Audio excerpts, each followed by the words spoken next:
Hey everyone, welcome back to the Bovine. I am your host, Kara Oosterhuis. Now, I just want to say here, I listen to a podcast every day that it starts out with, it's called Morning Somewhere, and it starts out every morning with this guy basically yelling at you, and he goes, "Good morning!" So, I'm working on it, you guys. I am working on something to wake you guys up, but maybe not scare you out of the seat of your truck quite yet. Anyways, I am happy to be back here. I recently attended the CrossRoads Conference held in Calgary, Alberta. It's typically known as a crop conference, and you might say, okay, what were you doing at a crop conference? But it was great to be able to attend from the beef perspective, and not only to bring that information back to Alberta beef producers, but also to continuously work with our counterparts that make up the cropping side too. We may have a lot of differences, but we have a lot of similarities too, and I am not going to get off this pedestal of it is so important for all of us to work together. So very excited to be able to bring you guys some content from that conference. You will hear Walter Schwabe, who is an entrepreneur and tech guru, Drew Lerner of World Weather Incorporated, and he will tell us whether it is supposed to rain or not, and Rebecca Purc-Stephenson of the University of Alberta.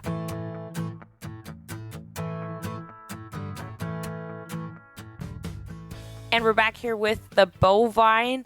I am very excited to bring to you the first speaker here. He was a keynote speaker at the CrossRoads Conference. His name is Walter Schwabe.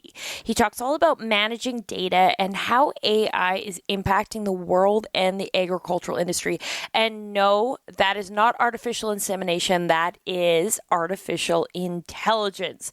I will warn you, the beginning of the conversation is it's a bit doom and gloom, but I promise you we get past that. I think it helps set the stage of where AI currently is at and maybe some of the considerations we should have in mind when it comes to AI.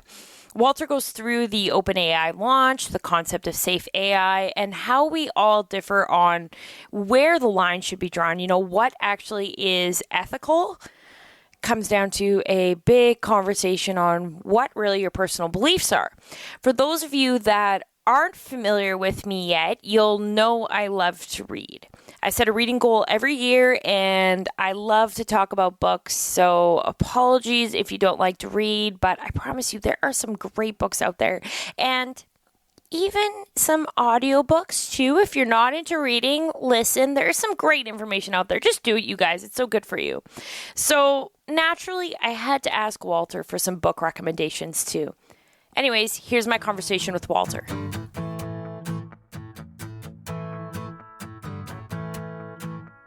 So today you were kind of talking about, all sides of AI, but I really liked you broke kind of into three different sections here. You talked about narrow AI, so that's, 2024, that's now. There's general AI, which is 2030, and super in 2045. Do you want to kind of walk our audience through what that means? Well, those were, the timelines are a moving target, right? A lot of folks are talking about, 2030 because it's the end of a decade. However, the current path of evolution and the development process of AI at this point, machine learning, is advancing at such a rate in terms of just the general sophistication.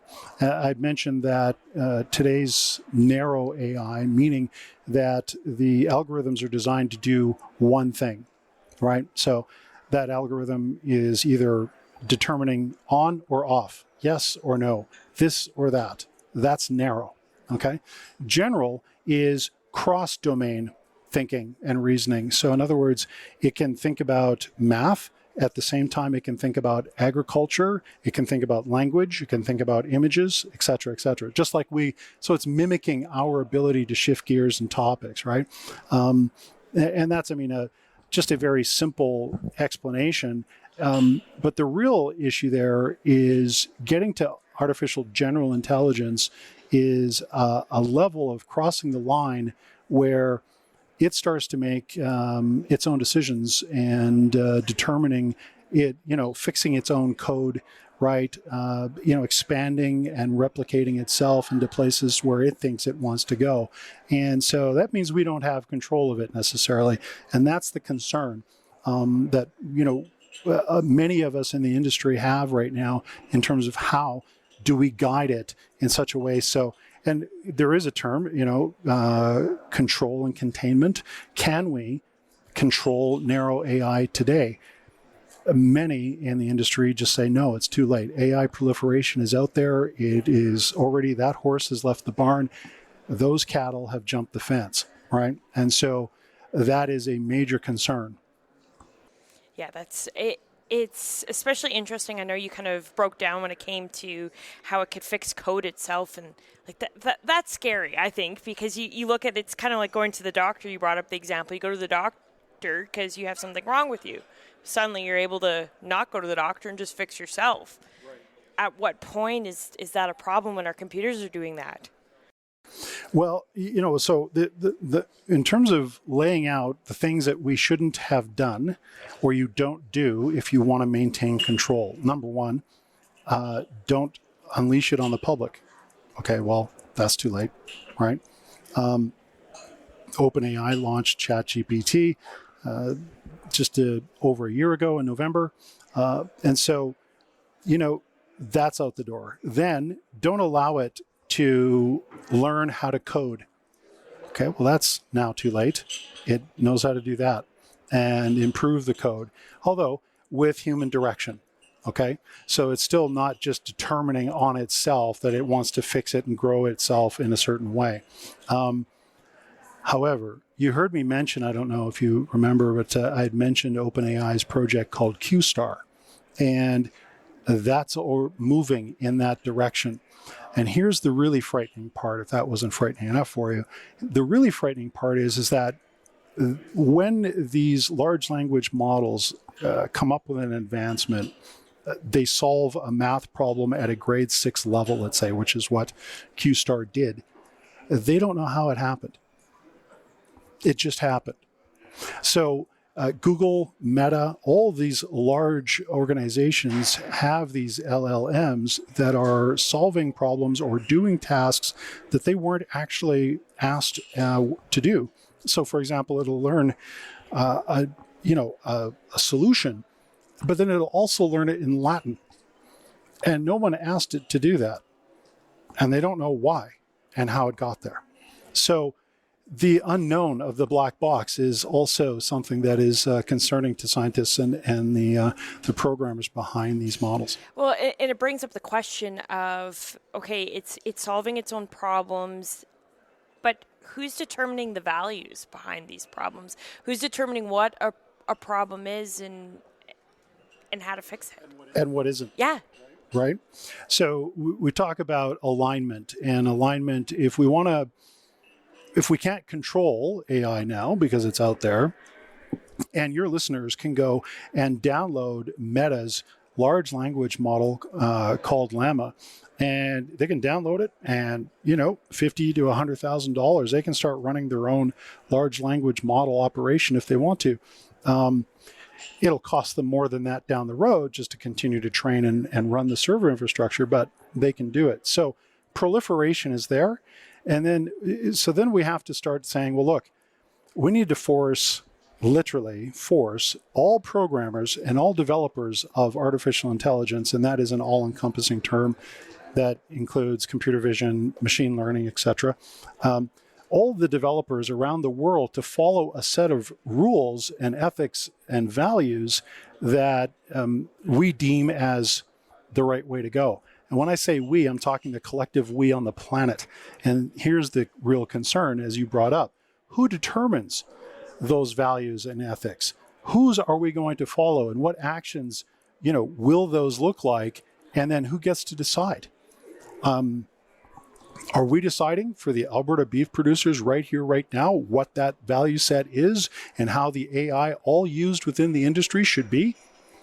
Well, who gave us that right? to do that. It becomes an ideological conversation. Correct. It's an ethical and philosophical conversation, and it's one that we get hung up on all the time, right? I mean, all you have to do is just look at our politics. Like, forget agreeing on just about anything. So that is the problem. Meanwhile, while we're arguing about that, AI is advancing, right? I think that a lot of your listeners would agree with me in saying that they don't trust the majority of the stuff that they see on the internet today, right? That was already their position, likely, before ChatGPT was launched, okay? And so now with the advantage or the invention, I guess, of deep fakes and that capability, deep fakes being, you can take, AI just needs to take a 3-second sample of my voice from this podcast, and it can replicate my voice perfectly. Tone, pace, the type of language I use, the vocabulary, it's all there. That's really scary when you think about owning your voice and your data, your voice data.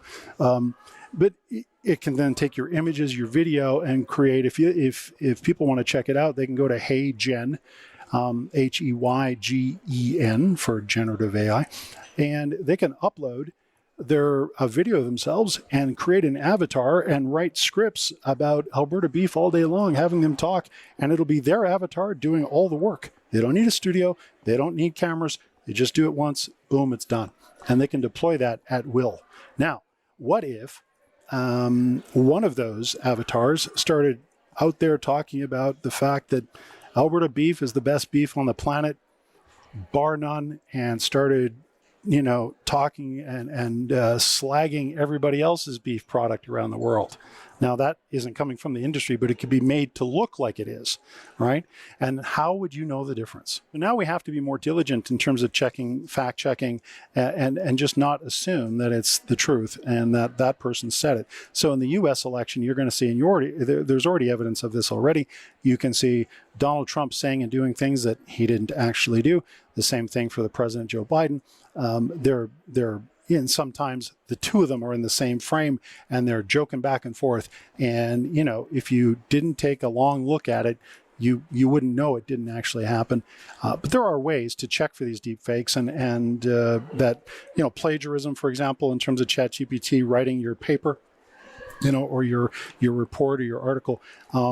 There are ways to check for that, thankfully, but that's what we have to do. We now have to create that infrastructure that checks for fakes.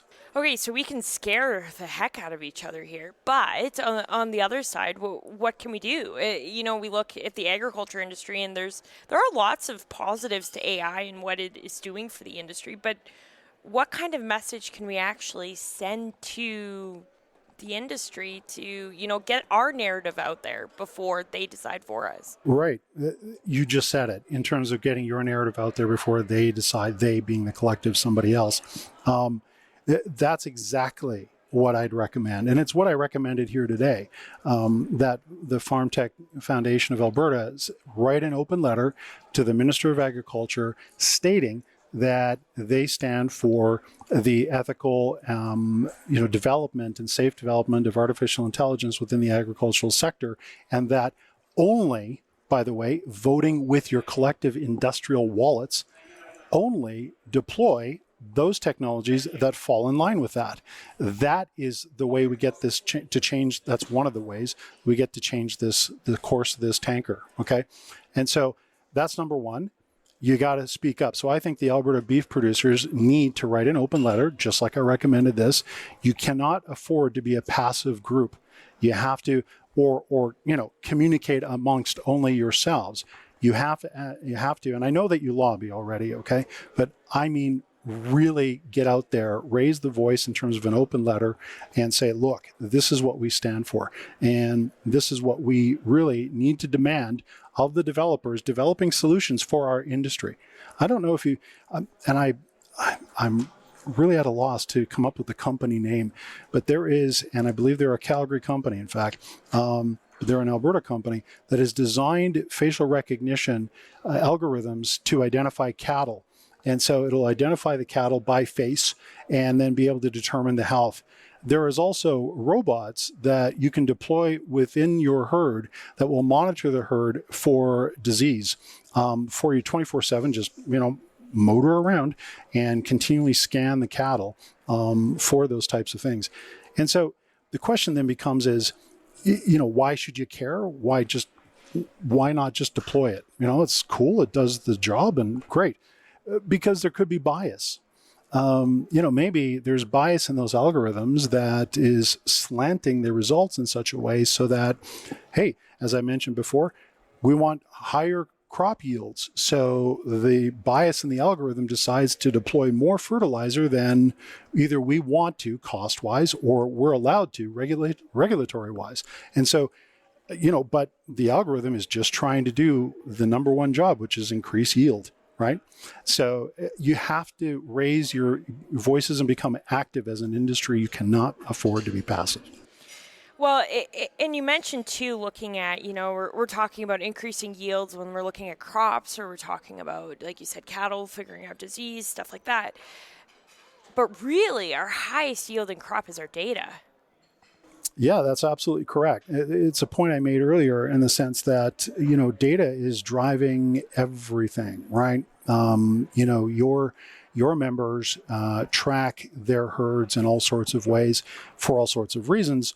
The health, they track the market, the value, where that's moving to, right? When to sell, when not to, that kind of thing. And so, outbreaks of disease, et cetera, et cetera. So there's a lot of data coming at producers today. And how do they manage that data effectively without going wacko, right? And so the good news is that AI and predictive analytics is coming along very fast, and we'll be able to then crunch that data and make recommendations as to when to sell or what to do next and whatever the discussion is. So it's very targeted. And again, going back to narrow AI, very focused on that particular area of that particular industry. And so the future, and I would argue we're here already, in terms of some of the solutions, there is a tremendous amount of opportunity to lower costs, increase efficiencies, just because of the data that's coming at you and how you process it. So you look at the OpenAI launch last year of ChatGPT. Now we're pretty much a year later. Did you think it would move this fast? Quite frankly, nobody thought it would move this fast, not even OpenAI. Sam Altman's on the record and just stating, look, it took them $100 million to train ChatGPT-3. And right now, Sam Altman is out trying to raise billions of dollars to build chip development factories around the world to develop the specific chip used for the supercomputers that run these large language models. So, on the capitalist side of things, I recognize that effort and say, wow, this is smart thinking. On the concern side of things, I'm not sure if we want Sam to be the guy that has control of all those chips. And so I've got some philosophical reasons for that. In launching ChatGPT before we had solved for control and containment, and just unleashing it on the public was a capitalist move. Ironically, OpenAI was a nonprofit, initially started as a nonprofit with the sole mission to develop safe AI. Sam has essentially, based on his actions now, this isn't my opinion, this is just the things that he's already done and that organization has done, they've kind of thrown that out the window as their primary mission. And evidence of this, by the way, was brought forward just this last November in 2023, when just a week before I was supposed to speak on this topic, he was fired as the CEO. The board fired him, and the reason they fired him was because they stated he wasn't being transparent with what they were building, and he wasn't being open in telling them that they were doing something called QStar, their project called QStar. And QStar combines a couple of different types of, algorithmic training, reinforcement learning with also search, A-star search type of learning, and that GPS uses, for example, combining those two. And it was making dramatic advancements to the point that others that worked for the company wrote a letter to the board saying that they were now thinking that this project was going to threaten humanity and that needed to be shut down. The board found out about that, fired Sam, but interestingly, Sam has a really powerful friend in Microsoft who owns 49% of the private company, OpenAI. And so they came back and said, wait a minute. No, you know what? The board, you're gone. And so Microsoft reinstituted Sam. The existing board was fired, a new board put in, and that's all happened within less than a week at the end of November 2023. So, they're not focused on safe AI.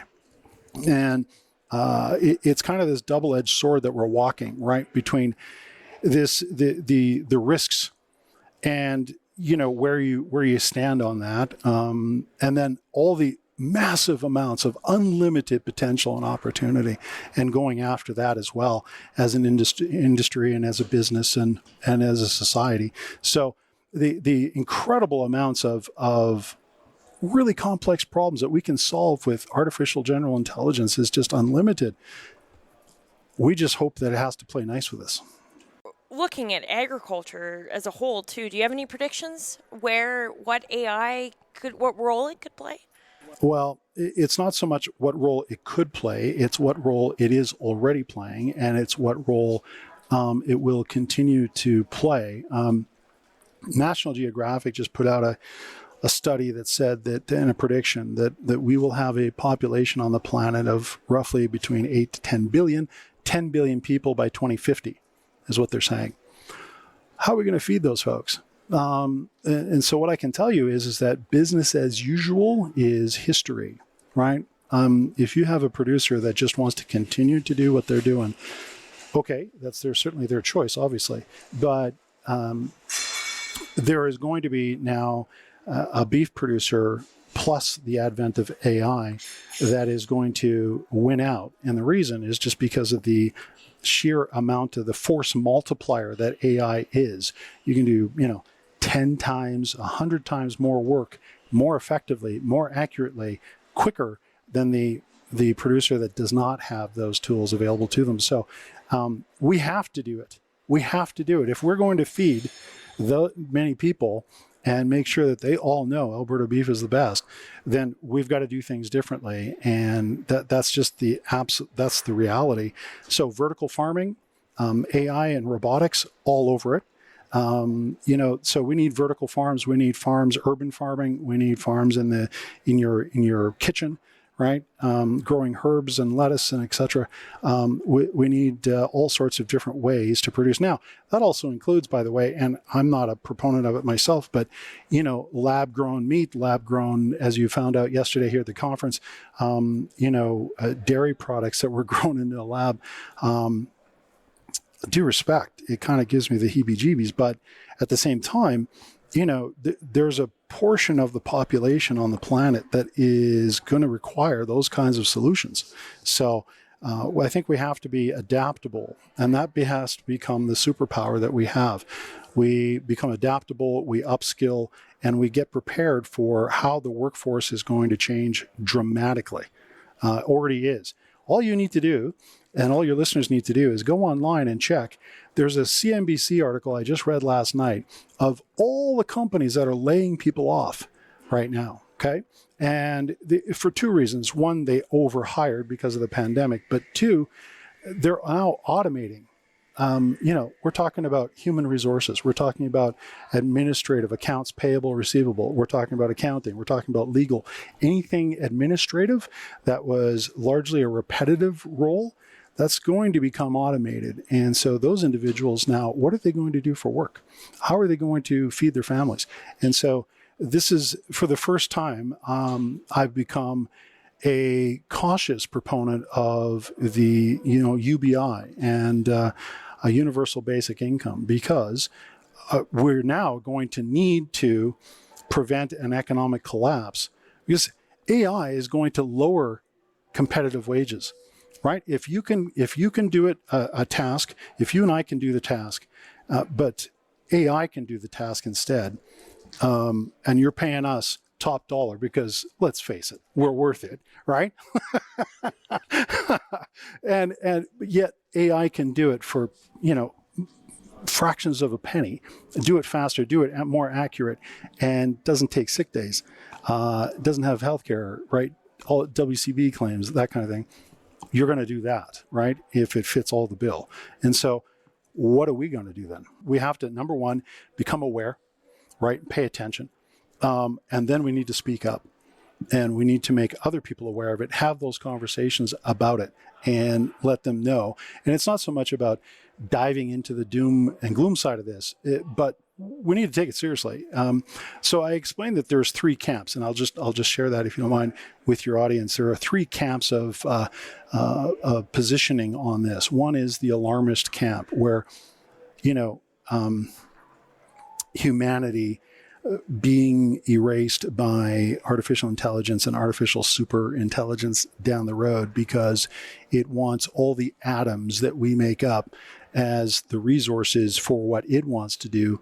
So it finds a way to just eradicate us, not through any malice, not because it hates us for any reason. It just wants the resource. There's one camp that believes that that's an absolute certainty.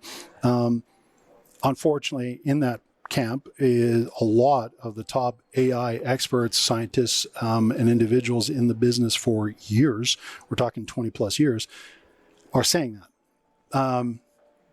Okay.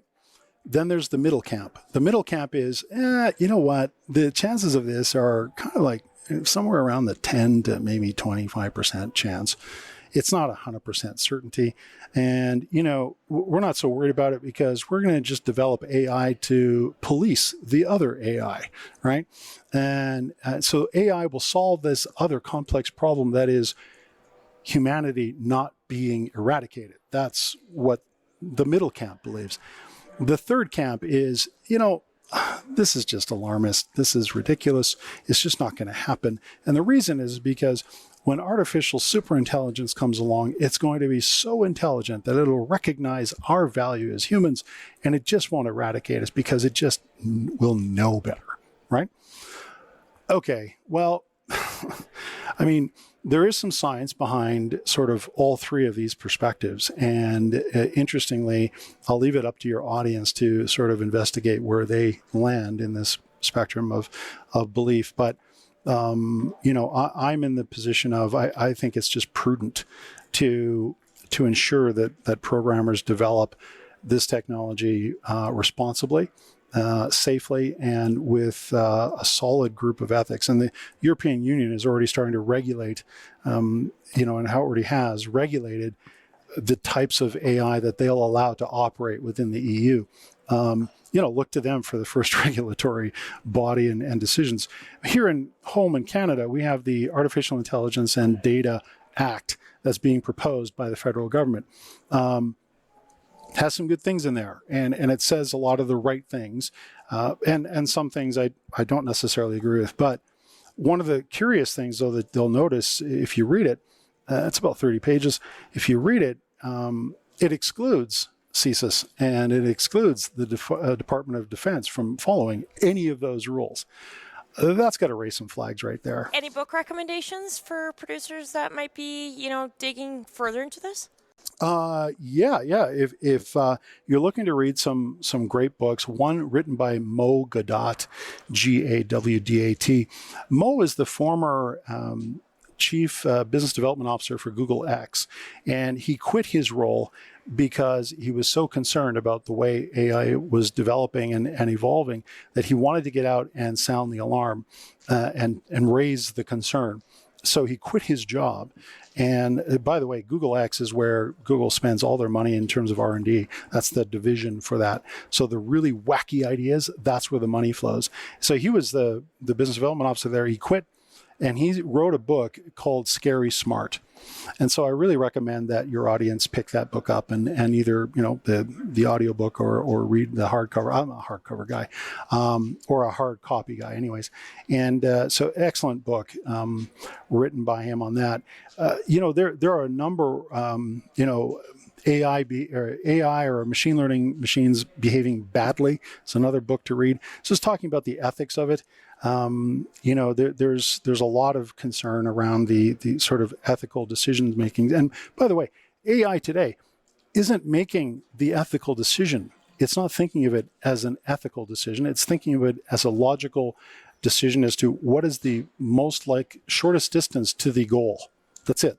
And if you're standing in the way of that distance, so be it, right? So you have to program for that. Like you said, it's not necessarily malice. It's just looking at point A, point B. It's not malice at all. It is just logic, right? And, because these large language models, the chatbots like ChatGPT, they are literally prediction models as to what is the most logical based on all the data points it's been trained on. What is the most logical answer to the sentence? And the sentence I used in my presentation was, the cow jumped over the moon. Okay, so lots of people will go back to the training that they were trained on with this nursery rhyme about the cow jumping over the moon. However, there might be some folks who realistically would have said the cow jumped over the fence or the cattle gate, right? And all three of those answers would have been correct, okay? And that's why language is so imperfect.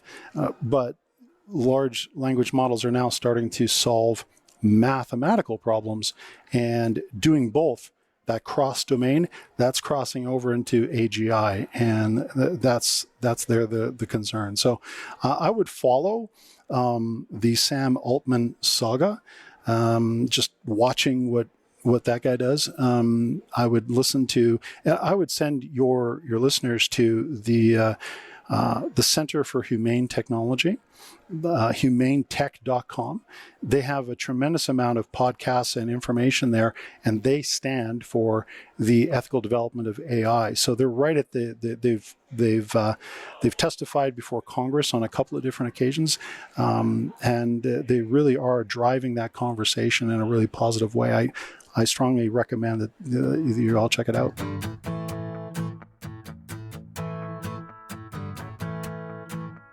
And we're back, and it is now time for Drew Lerner, who is the founder, president, and senior agricultural meteorologist at World Weather, Inc. I've heard Drew speak a few times, and nothing draws crowds of farmers and ranchers like a talk on the weather. Drew is such a personable guy, so I am always happy when we get the opportunity to talk. As he was running on a tight schedule, we did do a bit of a rapid-fire interview, so this one's a bit shorter, but we focus on what is likely top of mind for many producers, which is the drought. Will it end? Drew has some thoughts.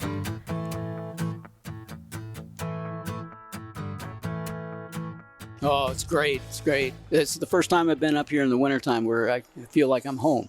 I know it is amazing that it's quite warm right now, a little eerily warm, but I'm sure you can tell us a bit about this. We are just ahead of your talk here you're going to give at the conference. Do you want to give us a bit of a sneak peek, some highlights? Yeah, the biggest thing everyone wants to know is when this drought's going to break.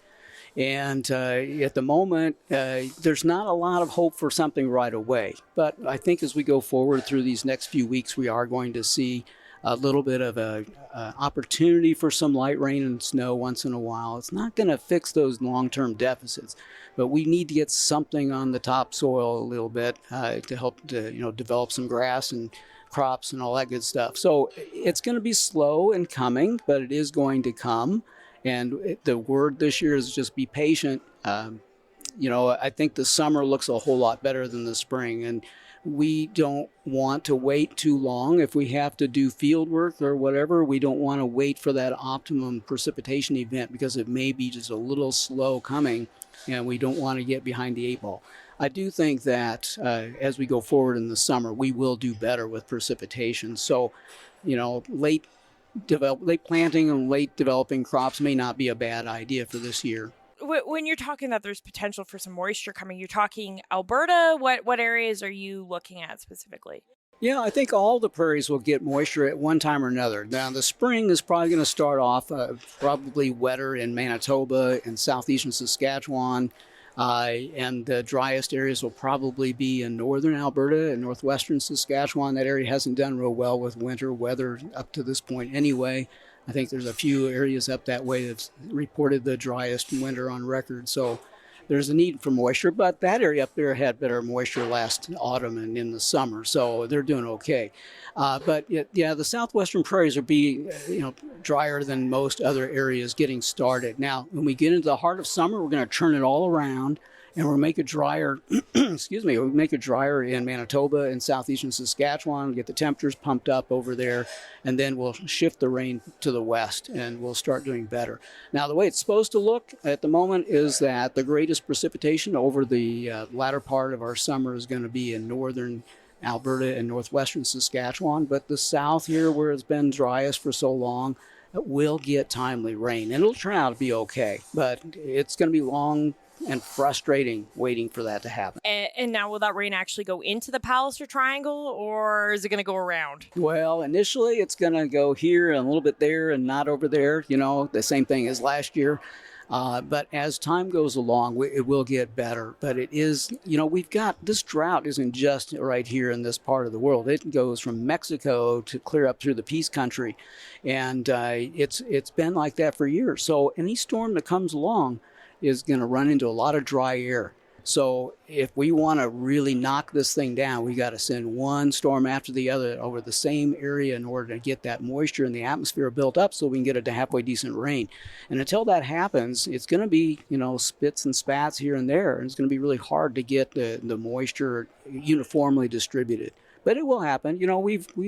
We went down this road in the early 2000s and in the 1980s, and it was the same scenario. This seems really bad this time around, I must say, certainly in the southern part of the triangle. But I do think we'll get around it. But it is going to be tough for a while this year. Now, what kind of pattern are we looking at? I know you see the headlines all over. You see, El Nino, La Nina, et cetera, et cetera. What pattern are we in right now? Well, we are currently being influenced by an El Nino, but it is quickly weakening and will dissipate by the time we get to April. And then there are some forecast models out there that are suggesting that La Nina will come back. Now, there's a lot of folks that have got a misunderstanding about La Nina because they think that La Nina is what started all this problem that we've had.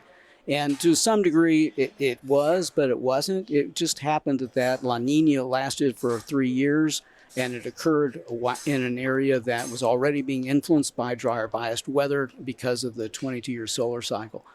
So we kind of got behind the eight ball. But when you step back and go back in history and look at all of the years of data with La Nina, years where we go from an El Nino to a La Nina, they usually generate precipitation across the prairies. And usually the northern part of Alberta and northwestern Saskatchewan are usually the wettest.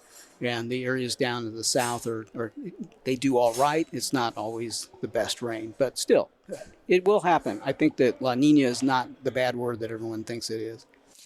And now what about the Rockies? We're often looking at areas like Feedlot Alley, just around Lethbridge, where there is a lot of cattle producers, and they rely on that irrigation water, which comes down from the Rockies. Any hope for that snowpack there? There's places that have good snowpack, but there's a lot of others that don't. And, a lot of times we get some of the greatest snows in the late winter, early spring. So there's still potential for us to make up some of that difference. But I don't want to leave a false impression here because the way the jet stream's set up, storms are going to come into the U.S. Pacific coast, probably California, and most of the storms for a while are going to go through the southern United States. It won't be until late spring that the jet stream comes far enough to the north that we can keep that pattern going and bring it up across the Rockies. And by then it's going to be a bit warmer too. So I don't know about putting large volumes of snow in the mountains, but we will put more in. I don't have any question about that. But as far as lasting snowpack there that would carry us through the whole year, I don't know. We'll have some, but it's not going to be the best year.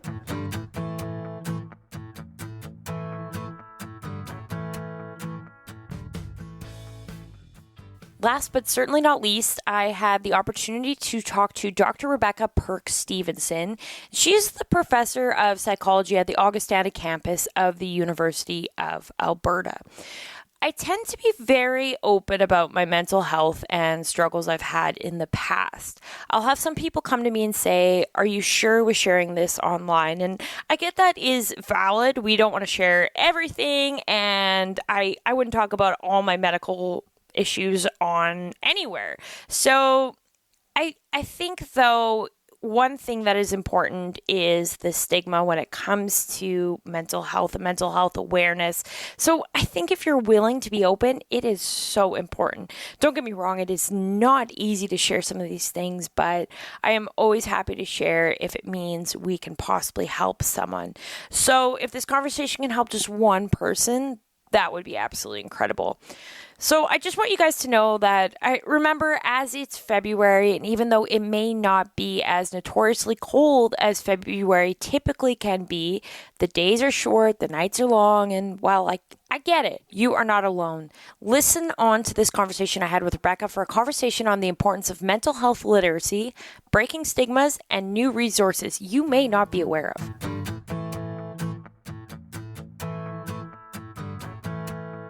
I'm a university professor at the University of Alberta, based out of Camrose at the Augustana Campus. And I've also been the lead researcher for AGNO, which is the Alberta Mental Health Network, for the past year. AGNO formed in, I think, officially 2022, and it came out of response of the need to look at the mental health needs of farmers. And then recognizing in the province that there were a lot of gaps, right? There's good services in, healthcare, good services with the extension with the agricultural groups and even with research, but there was nothing to connect those groups together. So AGNO worked to fill those gaps, get people and build this network, and also spread the word of mental health, help to destigmatize it so that farmers get the help they need. So, we often talk about mental health, but, why is mental health and agriculture mental health, why are they so, they're connected obviously, but why is it so important to have that ag? Yeah, no, for sure. So what's really interesting about farmers themselves is that as an occupation, it's one of the top 3 most stressful occupations. However, farmers themselves are ones who typically don't come forward and say that they need help until they're in crisis. And our interest in, or sort of the spotlight in farmer mental health came almost a decade ago out of the University of Guelph. And it was Andrea Jones-Bitten at the University of Guelph. She's a veterinarian and trained as an epidemiologist. And she noticed with her colleagues, vets, about how, in conversation, like how stressed out farmers were. And it was just like, of course, like this is something that needs, why aren't we investigating this? Of course we will. And also the farmers are, because of the nature of their job and that they generally don't seek help, are at an elevated risk for suicide. And we see that the suicide rate among farmers, when we're doing more research into it, is higher than you find in the general population. So talk a bit about how our brain is an organ. You mentioned in your speech today that your brain is an organ and it needs rest. Can you elaborate on that? Yeah, for sure. So we often, maybe because we can control our thoughts, and we might tell our brain to, toughen up, it's fine. But we wouldn't treat, our brain is an organ, and I think we forget that. And we wouldn't, the example I used was, if you have to go to the bathroom, you don't tell your bladder to toughen up and just, or, when your hands, we protect our hands with gloves and such to keep us working, but we often don't listen to our minds. And our brain, being an organ, we do have to listen to it. It needs rest. It needs sleep to recharge. It needs to be bored sometimes. So talk a bit about this. You guys conducted a survey because, like you said, there just really wasn't a lot of Alberta-specific information out there. You conducted it through February through July of last year, so that's 2023. Do you want to talk about that survey? Yeah, for sure. So, it was really, when I was looking at the data that exist, and I thought that I thought maybe we could just use the national survey of farmers that Andrea Jones-Bitten and her team used. And then when I was looking closer at the data, I saw that there was a large proportion of farmers in that study that were from Ontario, and not as much representation from Alberta farmers.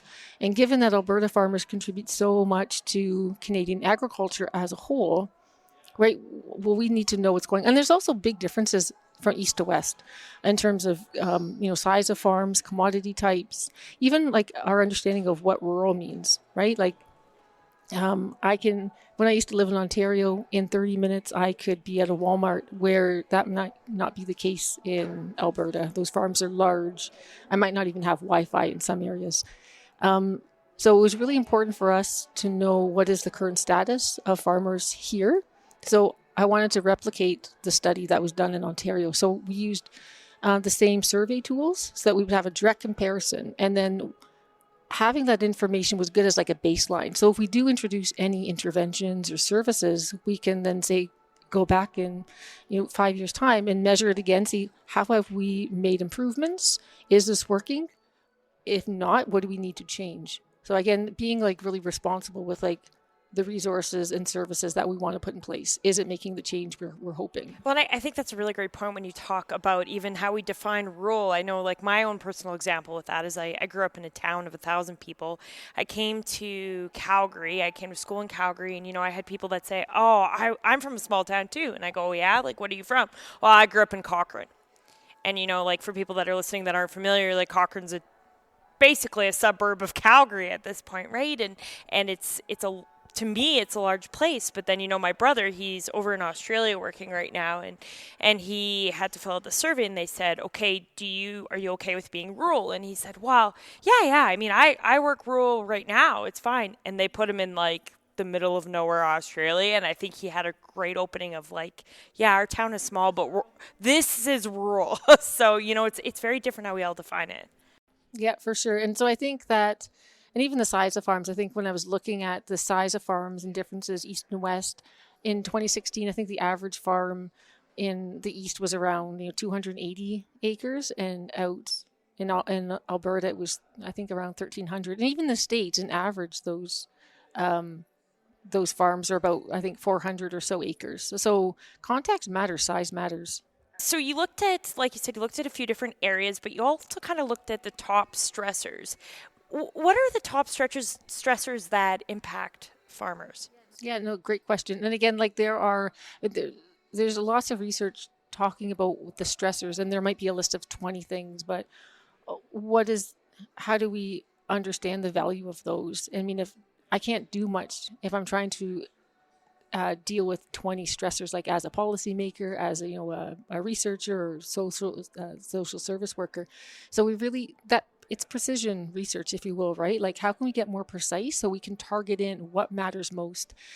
So one of the top stressors were those uncontrollable factors. And so it's, the weather, it's machine breakdowns or equipment breakdowns. And the one that I mentioned in the talk was working with relatives. And I made that comment how when we were talking as a research team, someone thought, well, why is working with relatives, why did that fall under uncontrollable factors? And when we talked about it more and we connected back with some farmers, right? You don't get to choose who's in your family. Often that's something you can't control. But the uncontrollable factors, how you deal with that is, I mean, I can't control the weather. I can't control who's in my family necessarily. But this might come back to, what are some of the policies or some of the programs that are maybe needed to help farmers. And so we can support them through coping strategies and such, but we really do, if we want to see the biggest improvements or the most sustained change, it really goes hand in hand with policy and programs.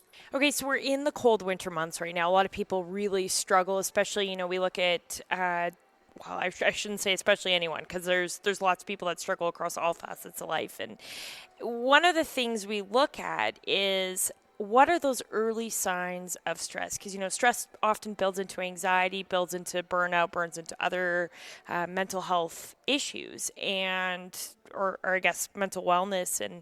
And one of the questions is, so then what are those early signs? How do we pick up on that? How do you recognize that your neighbor maybe needs a drop-in? Yeah, no, that's a really good question. And oftentimes when we're doing the research on farmer suicide, we would often talk with community members or relatives who said, like, I never thought, or he was the last person I ever suspected, right? So, but then talking, there were signs. Some of it could be like, for example, some of the early signs for burnout could be saying things like, I feel I'm spread too thin, right? That emotional exhaustion, or feeling or as words, statements such as, I don't know why I'm doing this anymore. I don't feel useful. So when you hear phrases or comments that they feel helpless or hopeless or feel stuck, those are often really good warning signs that something is amiss.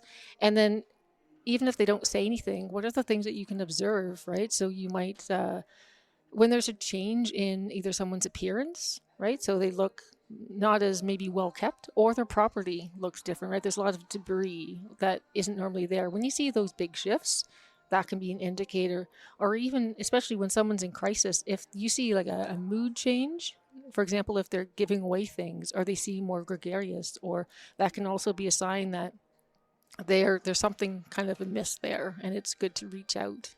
So in those situations, like, we're not all registered therapists. Do you recommend taking mental health training? Do you recommend anything like that? I do. I think that going back to kind of your earliest question was about farmers themselves and the occupation of farming. But rural living, there's still a lot of mental health stigma that exists. And because of that, a lot of folks haven't talked about it for a long time. We're seeing cracks in that. We're seeing so much more conversation about it.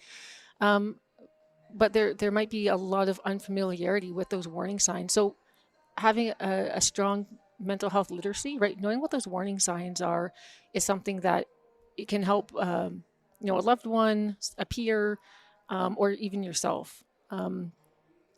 So there's kind of training available now, or resources available or popping up in the province.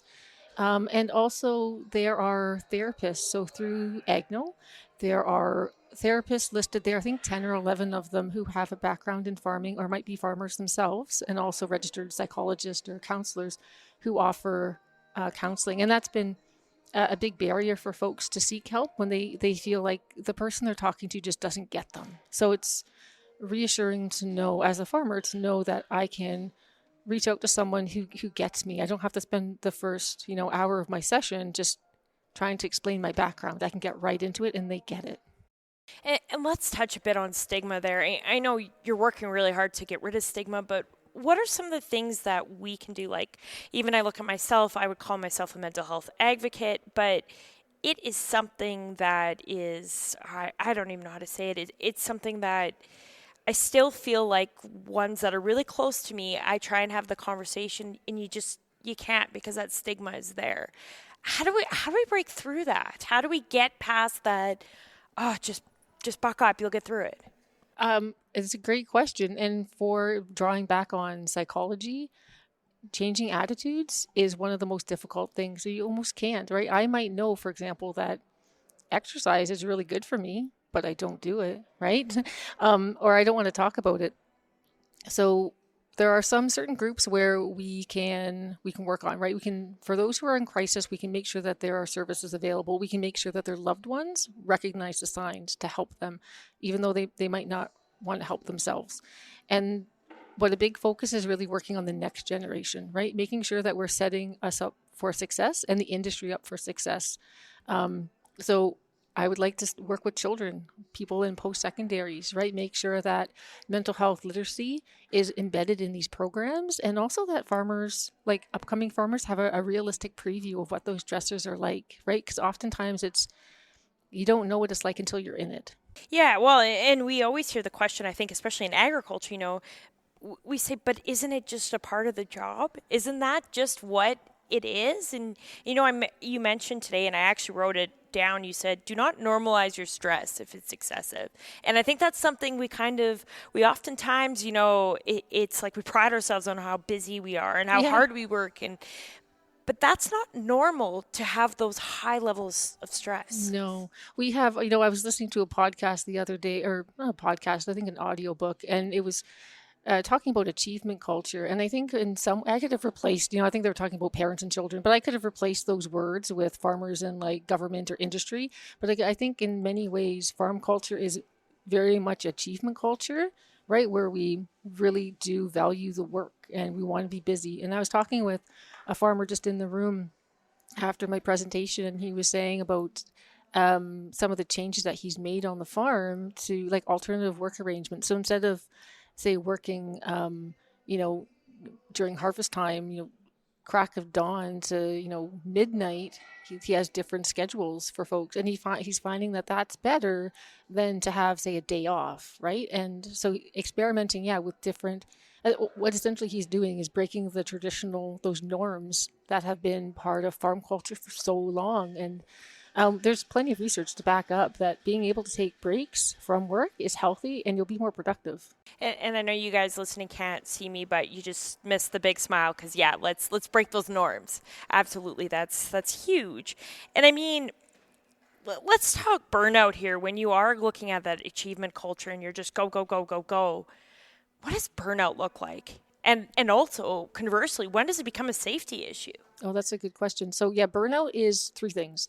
It's not a mental health condition, right? Anyone can have it. A lot of people have it. You might see it often in, say, nurses, right? Who just work a lot of shift work, a lot of hours, right? They get burnt out. And then what happens is they might have some sort of break and they have to take time off, right? They just can't function. So we see that in farmers a lot. So burnout is that emotional exhaustion. You just feel completely depleted. Just, you have nothing left in the tank.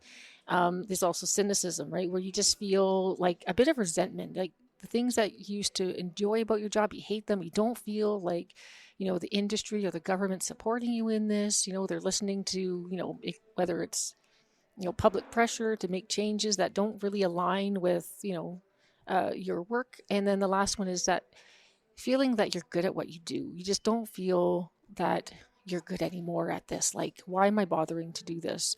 And so those are, for farmers, what we found in our data was the emotional exhaustion that was most prominent. And so emotional exhaustion among Alberta farmers was higher than what you see in the national average of farmers, and also the Canadian norms, much higher here. So I guess any messages you want to send producers if somebody's listening and, maybe they regularly, I know there's lots of people that really take care of their mental health and they regularly reach out to people, but what if they never have? How do you it's a tough thing to do. I can personally even speak. I said, one of my goals for this year is I've gone to therapy, and I'm not afraid to say I've gone to therapy, but sometimes I wait till it's bad to go to therapy.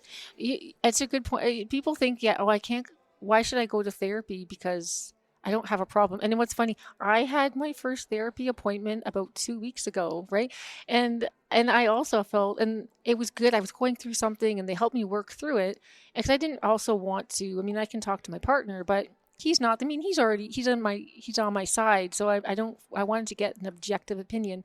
And then when the therapist asked, like, do you want to have another session? I'm like, well, I don't know if I need to, but because I didn't think that I had anything that was worth maybe, and that I'm about to use the word complain about, but it's not. It's really about having to talk through your issues. And for me, I'm a processor. I need to think through these issues, and sometimes having an objective person there to talk to, it gave me a different perspective. It made me feel good, and I felt a bit renewed.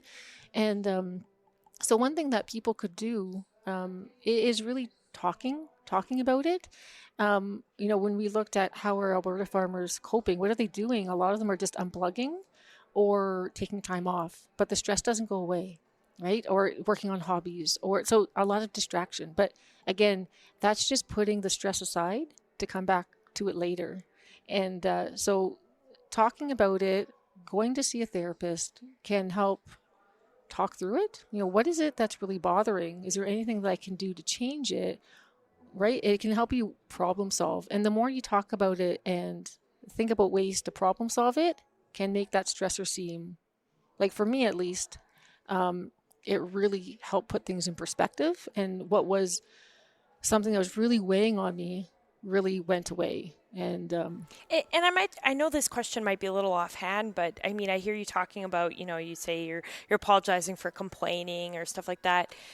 At what point isn't that funny? That's the farm. that's yeah. Like it's in me. Yeah.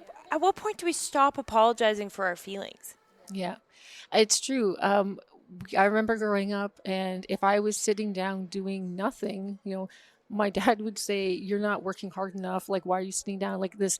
I think it's part of this mindset or this intergenerational belief or norm that we need to continue working. You don't complain, it's fine, but it's not fine, and it's okay to take a break. But it's something that there needs to be a shift in norms. And I'm seeing it happen. When I was doing these presentations about a year ago, I would have, one or two people kind of participate.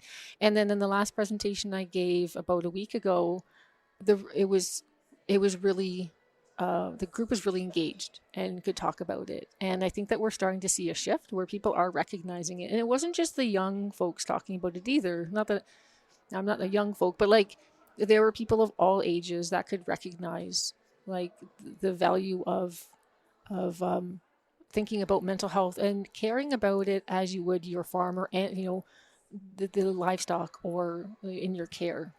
Yeah, absolutely. So let's go back, highlight again, what can producers do? Talk about the resources at Agno. Sure. So Agno, so we're hoping to use the research from farmers to make some changes. So all of the programs that Agno wants to develop will be evidence-based. So based on feedback from farmers, and even at our program that will be starting at the U of A, at the Augustana Campus, right? Again, like all of the research that we'll be doing will be translated into programs and working directly with farmers to like, does this work for you? How would you like to see this unfold? So one of the things that Agno offers right now is therapy services through, say, Counseling Alberta. And there's a sliding scale. So folks who are interested in getting therapy, they can go to the website and there's a sort of a step-by-step guide of how to access Counseling Alberta therapist.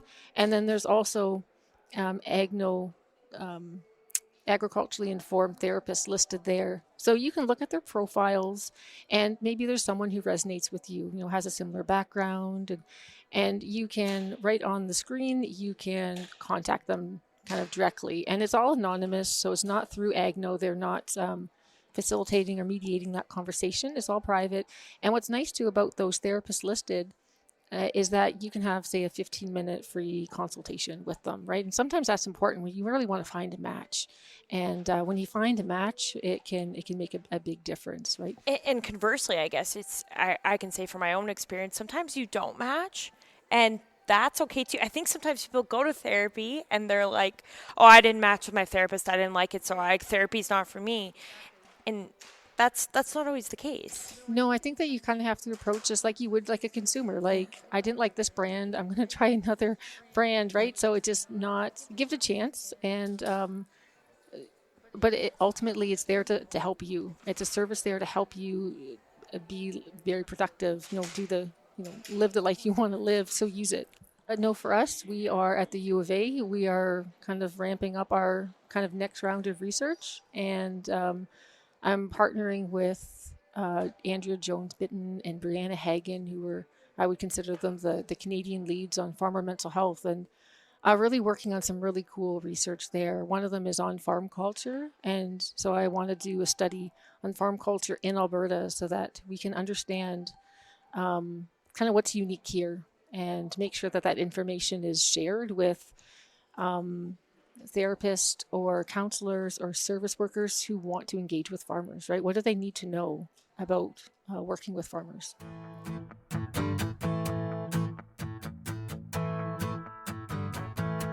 That's all for Season 2, Episode 2 of The Bovine. I am your host, Kara Oosterhuis, and thanks for coming along on that journey with me.